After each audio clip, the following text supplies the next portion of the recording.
இப்பெல்லாம் முன்னாடி மாதிரிலடா மனசு. யாரையும் நேசிக்க தோணலை, யாரை மேலேயும் அன்பு காட்ட முடியல. காரணம் என்னன்னா, நம்ம யாரு மேலாம் அன்பு காட்டினோமோ, யாரு மேலாம் பாசம் காட்டினோமோ, அவங்க எல்லாமே நமக்கு கொடுத்தது துரோகம் தான். அதெல்லாம் இந்த உலகத்துல தாங்கி வாழ்றதே மிகப்பெரிய கொடுமையான நோயிடா. அப்பேற்பட்ட ஒரு கொடுமையான நோயில தான் நான் வாழ்ந்துட்டு இருக்கேன். அவ்வளோ துரோகங்கள், அவ்வளோ ஏமாற்றங்களை பார்த்த ஒருவனுக்கு யாரையும் நேசிக்க தோணாது, நேசிக்கவும் முடியாது. ஏன்னா மீண்டும் அவர்கள் நம்மளை ஏமாற்றி போயிட்டா அதோட வலி இருக்கு இல்லையா, அது சொல்லி மாற முடியாதுடா.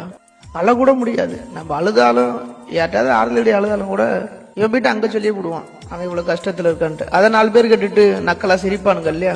அதனாலேயே நம்ம கஷ்டத்தை கூட சொல்ல முடியாம தனிமையிலேயே வாழ வேண்டிய சூழ்நிலை, தனிமையிலேயே நினைத்து ஏமாற்றத்தை நினைத்து அழ வேண்டிய சூழ்நிலை தான் இப்போ நான் இருக்கிறேன். தவிர ரொம்ப மாறிட்டேன்னா யாரையும் நேசிக்க தோணலை, யாரையுமே பிடிக்கல. இந்த தனிமையே போதும் தான் நினைக்கிறேன் சில நேரம்.